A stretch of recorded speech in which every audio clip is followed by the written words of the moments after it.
When you're looking at operational excellence, the very first things you have to know, and you have to know who you are. What is your mission? What is your vision? What are your core values? What do you stand by? So, have you ever wanted to improve something and just didn't know where to start? The past 14, 15 months, our industry has seen huge market shifts. We've gone from business where low inventory, multiple offers, agents struggling to get a deal. And then last summer, interest rates raised. And we know, I mean, many of you out here had to shift and pivot your business and train your agents that are just trying to get a paycheck, to pay their families, to provide food, to provide for their families. We're faced with not only leading our businesses, we're faced with also encouraging our agents and helping them weather any market. Today, I'm going to talk about operational excellence and how implementing that and finding a way to start and put that in your business is going to help you weather any market. The things that I'm going to talk about today, you can also take that back to your agents. It applies at just the individual agent level. It applies at the team leader level, at the broker owner level. It will help you make difficult decisions to handle any market. When you're looking at operational excellence, the very first things you have to know, and you have to know who you are. What is your mission? What is your vision? What are your core values? As an individual agent, team leader, what do you stand by? These are our core values. My business partner, Gary Ashton, we have the Intel in Nashville, Tennessee. We are innovators. We adopt different technologies. Follow-up Boss has been one of the biggest impacts into our business, utilizing it for operational excellence. Having a great CRM is one of the core foundations, and it's part of our innovation. We're solution-oriented. What does that mean? We take initiative. Staff, agents, owners, leaders. Where there are pain points, where there are challenges, we seek solutions. We set others up for success. What does that mean? We follow processes and systems. If you follow processes and systems and you tweak them, you can weather in any market. Community and service oriented, giving to others. I stand up here today because there were women before me that stood up on a stage, shared their knowledge, and encouraged others. You know, Tom talked about don't quit. I guarantee every one of you out here as a leader have had a day where you just got up and said, oh boy, can I just pull the sheet over my head? And you can't. Because you have to be the positive. You have to be that leader that is showing that we can move forward. In any market, we can succeed. Last year, we did almost right at $1 billion in sales, 2,000 transactions. I don't know if your market, how far your market is down. Our market is down 30%. We are tracking to do almost the same that we did last year. We've already closed 1,400 transactions to $750 million. Operational excellence will help you maintain in any market. Principled. Have a set of principles and stay in the pocket on integrity. Don't cut corners. All of this leads to operational excellence. 4 things. Say what you do. Well, what does that mean? Say what you do. You gotta document, you gotta start somewhere. 2016, it was Gary and myself. We had 2 employees, 50-some agents, and we were just going, doing about 220-some million in sales, and we were just going and going. We started with Google Docs. Gary's known as the king of Google Docs. We have like thousands of Google Docs from over the years. But we write down our processes and our systems. You just have to start somewhere. You build on that. So start somewhere. In your business, individual agent, team leader, who does what and what do they do? And then once you've documented and you've written down what you do, you gotta do it, right? So say what you do, then do what you do. All right, so we get to that point. We say, we're gonna do this. These are our processes, these are our systems. And then we're doing it. 2019, roughly around 2019, we said, hey, you get us something for marketing, we have a 48-hour turn time. You get us something for our transaction coordinators, we have a 24-hour turn time. We say that. Whatever you do in your business, whatever you say you do, and you do it, you've got to prove it. You've got to track it. And it's a simple thing, but it's tracking it consistently. We talk to our agents. We say, on Follow-Up Boss, you have to be consistent in your Follow-Up Boss. You need to do it 1 hour a day. You need to get it, or whatever that is, whatever you're saying that you do, you're supposed to do, then you've got to prove it. And how do you prove it? You inspect it, you track it. I have a weekly staff meeting every Friday at 2:30.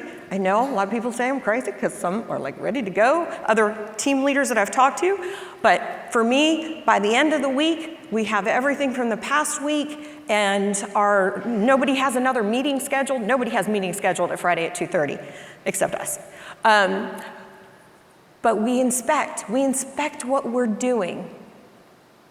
When you inspect what you do, you're proving it. And that's how you can improve it. So over this past year, last summer, we had 228 transactions that were supposed to close in August of last year. We ended up closing 183 that month. We had 20% fallout.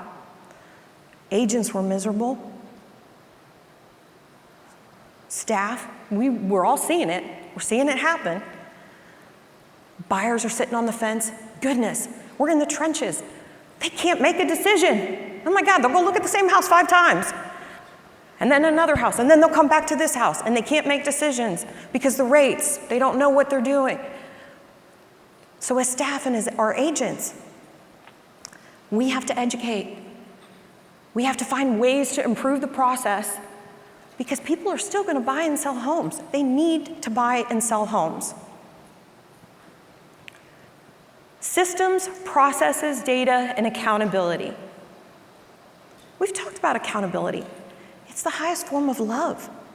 We tell our kids, you got to go up and clean your room. Well, what does that mean, Mom? Well, that means picking up all the clothes off the floor, putting it in the hamper, making your bed, putting your stuff away, no dishes, cups up on by the nightstand, but we're telling you, you've got to be very specific because to them, what they think they need to do versus what you think they need to do are 2 different things. Standards invite your people to rise up. But you got to inspect it. So if you say, we're going to turn the file within 24 hours, I need to report by the end of the week. Did we hit 24 hours on every file? The moment we said we are tracking it every week, the competitive nature in all of us kicks in. My staff is like gritty, gritty, gritty, and they want to be number one. That's what number one for 6 years, because we don't quit. We don't give up. You put standards in place, your staff, your agents will rise to it. If you don't have them, it's difficult to sustain, and your people will sink. Good monitoring or inspection. And again, it's just as easy as just asking for them to report, but you have to do it consistently. You have to check on it consistently. In all parts of your life, not just in real estate. So how can this help you survive in any market? So our weekly meetings where we report, this is a good slide to take a picture of, every Friday. And for some of you, maybe some of you team leaders are already working with EOS. We never worked with EOS in 2019. Scott Hall, who's our director of VP Strategy, Tech, everything, whenever I need something, I said, hey, I want to track this stuff. So we just set up some WUFU forms. Every department leader has a WUFU form. We ask questions, these questions, and they put it into the WUFU form. WUFU form feeds into a Google sheet with tabs at the bottom for each department. Didn't cost anything. So you can start somewhere. You got an Excel spread or Google sheet, just have people put their numbers in there. We started tracking in 2019 every week. I can go back to this week, 4 years ago, and see how many transactions we closed, how many calls we made, how many files we were working on, how many files fell through. Because again, in contracts, we are looking total contracts received, and I gotta tell you, the last 2 months, it was crickets the first 2 weeks of August, and literally Scott and I, we were looking at August 15th, we were like, we have 50 closings on the books for September? And then we ended up with 164. They crushed it the second 2 weeks of August. First 2 weeks of September again, it was slow, but we're tracking, we're monitoring, we're looking, inspecting ways, what can we do? What can we push more? What can we improve to help us pick up more transactions? Because more transactions means money in the pocket of our agents to provide for their families. Our inside sales, total outbound, inbound calls, ISAs, the conversion, the appointments that they're setting, how many closings we're having off of those. Also in recruiting, last year, so August, when we had the 228 drop, and we weren't alone. The rest of our market, this was happening across the board, and people were worried. And what happens with worry? We dwell, we get in that worry space. I'll tell you how to get out of that. Action. As a leadership team, we said we are hitting recruiting hard. 20 to 25 before the end of the year added. We're not taking our foot off the gas. We are finding ways to get transactions done.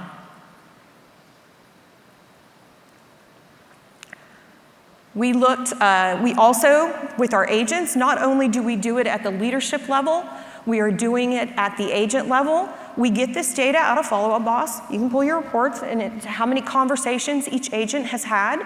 Now, conversations for us, these are things that we, again, when you set a standard, and then we're looking at it, we say, these are 2-minute conversations. You're having at least a 2-minute conversation with a potential client or client, calls, texts, and emails, and then we rank them, and we recognize the top 10 in our company every Monday and how they're doing, so other agents can see, even in this market, we're still calling and making appointments and setting appointments and having conversations with our clients, and we are still closing. This email goes out every Monday to our agents. Again, it shows their appointments, how many appointments they've had, how many they've met. It gives us their conversion rate. It looks at how many closings they had, how many pendings. Because a lot of them don't track it themselves. This is a way they can pull up their weekly stat every Monday. I look at these as well as they come in. We do roster review. We do a once-a-month roster review with all the departments looking over our roster, seeing who is falling behind or needs some help, or just checking in, something's happening because look, they were used to making calls. This is over a 30-day period. Something's happening, they're not making calls now. We're inspecting. And then we're talking with them. We're looking and seeing ways to improve. This is a big spot. I want to spend a little time here in the ISA space, the inside sales agent role. So we have a team of 8. It's really 7 ISAs and our director of ISAs, and he's here. I think he might be in the back over there on the right, Joe Levy, who is a phenomenal young rising leader. You will hear more of him over the years. He has created a rock star department for us. This is a question that I get asked the most when I'm talking with other team leaders or smaller agents with just a few, or you're generating leads, and it's not just paying for leads that come in. Y'all have leads that are coming in multiple different ways, either through just local presence, they're calling. You have leads coming in. If you are working in Follow Up Boss or CRM, you have leads coming in and you're managing those. A dedicated inside sales agent is a game changer. Joe was our first dedicated full-time inside sales agent in 2017. He helped build that department. The first 6 months he was with us, our volume increased $100 million. Now, we did increase 18 agents. We're plugging a lot of different things in there, but I truly believe this was a key spot. Incorporating an inside sales agent into your business takes planning. It ties in so well to operational excellence, because a lot of people, when they say, how do I start? Where do I find one? How do I get one? Well, you gotta identify your processes. How are your leads coming in? How are you currently distributing your leads? How are you tracking that you're distributing your leads? How are you checking on your agents? Are they calling the lead quickly? Are they updating? Are they using the Follow Up Boss system? Are they using the phone? Are they texting through it? Is it in there? Can you track? Can you listen to calls? Can you coach them? Our ISAs, we've been through 3 different comp plans with our ISAs. We started originally at a higher salary, and then we had like a pot quarterly bonus that we looked at productivity. And then in 2021, we thought, let's change it up. Let's see if we can help drive productivity by switching to a lower base. So we went from, I think they were averaged, I think we were right in there at like 50,000 salary on the first comp plan. Second comp plan, we went to 36,000. Joe and Scott both said, hey, if we go to a $36,000 base, we can hire more ISAs and then just pay them per closing. Well, the plan that we did was pay percentage of commission. I think it was 3% on 3% average. We paid our ISAs. But we found last year, especially come August, when we were starting to review everything, the numbers weren't there. The transaction numbers weren't there. We have a lot of peripheral services. We have a transaction fee. We need to drive transactions. Our market is down. Had to make difficult decisions, not just in the ISA space, but in all our staffing. We looked at departments. We're tracking it every week. I didn't sleep for 2 weeks leading up to Thanksgiving. I knew we had to let some people go. We didn't have the work.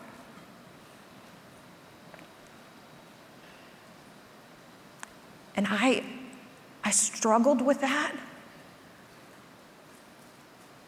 But the data is there. The data helps make the difficult decisions. If you look at the data, and they look at it, we know what the department's doing, we know what our metrics are. And I'm sorry, but we have to let some people go. It's not me letting them go. It's the business and the market. And then the ones that are back, then Okay, we've made these decisions, now we're inspecting. How do we continue to thrive? This year, I'll be honest, has been a struggle for me. Most of you in here are probably very competitive. You want to be number one. I know when Tom asked, how many of us in here were number ones? There were a lot of us that raised our hands. Getting to number one and then staying there is even harder. But I looked at what we did last year, and I looked at where the market was this year, and I was like, dang, it is going to be really, really difficult to surpass that, what we did last year, with a market that's down 30%. Where can we tweak? What can we do different as a company to make it even when the market's down 30%? It comes back to operational excellence. So with our ISAs, like our ISA department, in November, we made the decision to switch the comp plan to $36,000 base, $350 a transaction. The what? Oh, sorry. $350 a transaction at closing. We had 3 of our ISAs depart because they didn't think they could make it. Our 4 other ISAs that were with us last year are crushing it this year. Last year, I think the top of the 4 ISAs then were tied to 106 transactions. All 4 of them now have hit or exceeded 100 transactions year to date. Making the switch to per transaction eliminated a $2 million deal from a $200,000 deal because we saw last fall that the transactions that were closing were lower price points. All of those buyers that didn't have the money to be able to compete in multiple offers now could go and purchase and try to negotiate and get concessions from sellers. As we went through this comp change in January, we were having to restaff our inside sales department. And one of the things, Joe really took his time. We focused in on what our avatar looks like for our inside sales agent. The right people for the right job in the right place that will follow systems and processes. Joe has documents of how he trains, how he onboards, the amount of time he spends with that inside sales agent that comes into the business, into our business. We get them trained, we get them licensed in the first 30 days. He's spending 3 weeks one-on-one with them, teaching them scripting, objection handling, to become a lifelong ISA. Because what happens when you work and do something consistently over time, you get really good at it. They get really good at setting appointments. Now, what we did find out, and this is where Joe, he's like, okay, this $36,000 base to start with the 350 closings is a little bit difficult for us to get to where we can hire somebody at the level that we want. So we created kind of a hybrid first 6-month plan with our ISAs. We pay them $36,000 base W-2'd, 40-hour week. They're 1099 as well. And then we stipend them $732 every paycheck for the first 6 months, which would be equivalent to a $55,000 salary. Get creative. But you've got to make the commitment if you are bringing in leads and lead opportunities, especially with the ISA department. If they get good at setting those appointments and the agents can focus in on meeting the client and converting and getting the transaction, and they're going to be happier, they're going to thrive, they're going to have closings, and you're going to have closings in any market. But had we not been tracking and seeing what we were doing and writing what we were doing and auditing what we were doing and inspecting what we were doing, we could have just kept on going at the end of last year, and we could be sitting down 30% had we not tweaked. Decisions are painful, but the data was there to help us make those decisions.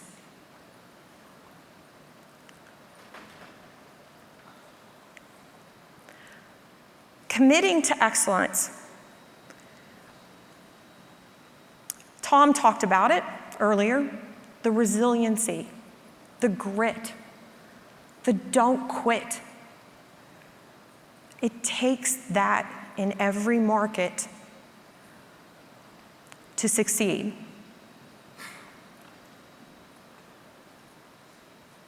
On the ISA side, looking at it now, and I mentioned that they have risen, they have done more transactions. We even have, let's see if I can go back one. Oh, it won't go back. There we go. Yes. Our ISAs, the top ISAs. And you can see too how, if you compare, because our ISAs, we are looking, they do 425 calls a week. They're doing about 85 calls a day, about 10 calls an hour, averaging about 5 minutes a call. They're closing around 12 transactions a month. Another thing that we did with our ISAs that I think it was really critical as well, that might be beneficial to you, was we really integrated them with our agents. We have squads. All our agents are on squads, and we incorporated one ISA into every squad, so they have interaction with our agents. Another big game changer, because with our inside sales agents, the whole objective of every call is to get the appointment for the agent and set that appointment. If we couldn't get the appointment, and a lot of times we were trying to introduce the lender and get the agent appointment, now we're focusing in on the agent appointment. If we can't get the agent appointment, we are setting a lender appointment. Surprisingly enough, for the last 3 or 4 months, since we've been doing that, our lender conversion has gone up 5%. Huge game changer for us. The agents are loving it because then as we nurture those, they're coming in to the agent already approved. Another thing that we've done with the ISAs as well and our agents that we're having a lot of success, again, is focusing in on a lot of people, and this is where I have coached other team leaders and smaller, like 20 to 30 agent brokerages and stuff. We think we bring an ISA in, we train them as an ISA, and then they go and become an agent. That has been a struggle. Because you might have 2 or 3 and they all want to go and often become an agent at the same time. I think if you have your systems and processes in place for your agent track, and then you have your systems and processes in for your ISA track, that's a career path. Higher to that, our ISAs love working on the phone. They love the security, the structure of their day. They're Monday through Friday, 40-hour a week. They know they're getting that paid. They're consistently now having closings in any market. They know they're going to have 12 closings a month minimum, and now we're even seeing improvement by having it also a split W-2 and 1099 path. They're 40 hours a week W-2. Joe can schedule them throughout the week. We have coverage 7 days a week from 8 to 4, and one ISA is a swing shift from 1 to 9. But they love the consistency. They don't want to go out and be on the hunt. When they log off, they want to log off. Or if they want to work some more hours and pick up and earn some more income, they can pick up hours on the weekends or at nights.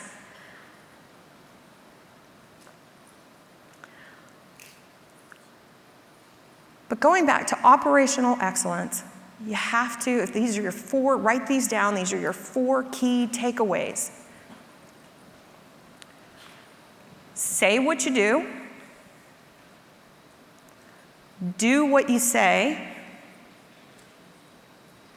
prove it by inspecting it, auditing it, and then improve it. And you just have to start somewhere. And build on it. And you have to be consistent about it, at least weekly, looking at your numbers, looking at the data.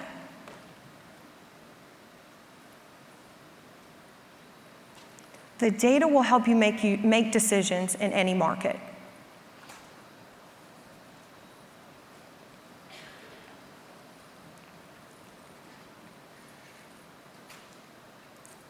And encouraging your people. Your people will rise. Your people will rise to those standards. A lot of people that do standards, oh no, I'm 1099, I'm a realtor, no standards. That's not our place. If you want to thrive and have a successful career and go in any market, we have standards. And a lot of people that say they don't have standards, it's funny because they actually do when you actually sit down and talk to them and say, tell me about your day. Are you consistent with your day? Consistency is part of standards. And it's the second one. Do what you say. If that's what you're doing, do what you say.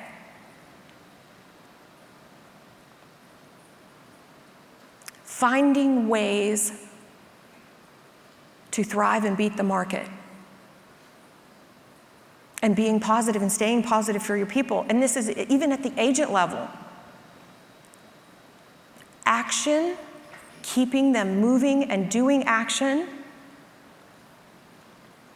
and documenting what they do, and improving it.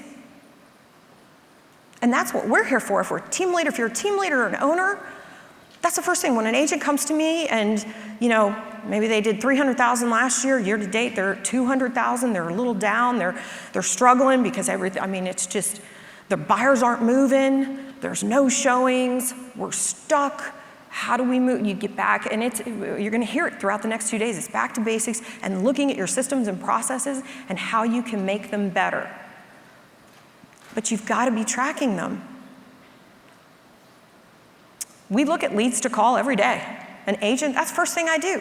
I get an agent that I'm gonna have a meeting with. I'm looking at that weekly update every Monday. I'm looking to see, are they engaged in their business? I'm looking in their follow-up box. I'm looking at their leads to call today. I'm looking at their conversations that they're having.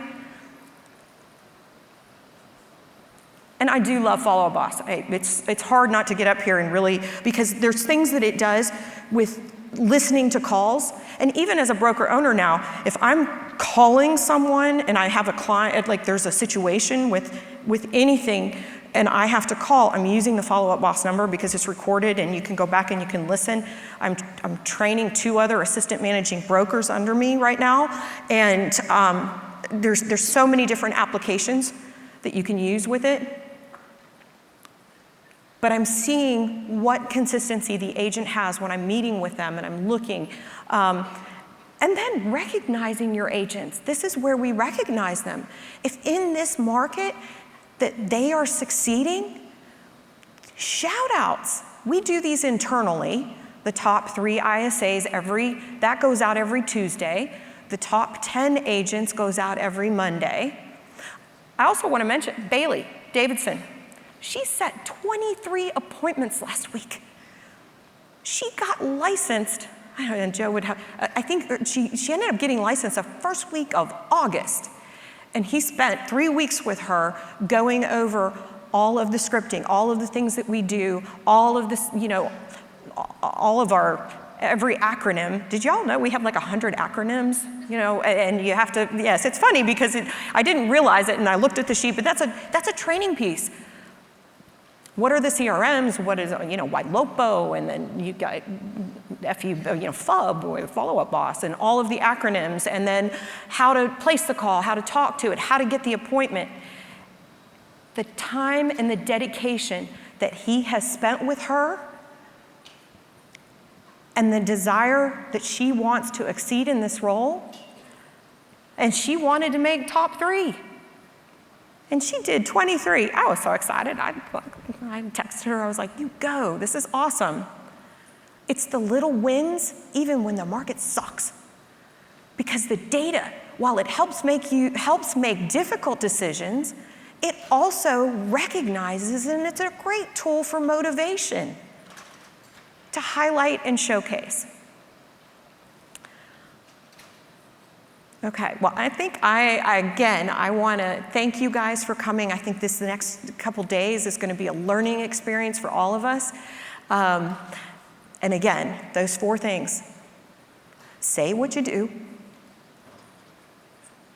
do what you say,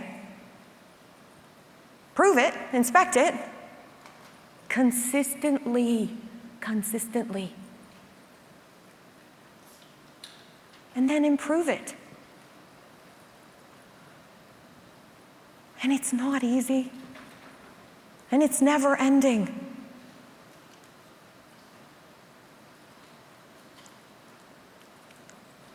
And it's hard this year because I always want to do better. I always want to have a better year than the last year. This year for us, when we had our strategic planning meeting at the end of last year, and I said, looking at everything and where we're going to be this year, I think a huge win is going to be if we can hit what we did last year, hit that billion again, and get as close to the 2,000 transactions with the agents that we have, and continue to recruit.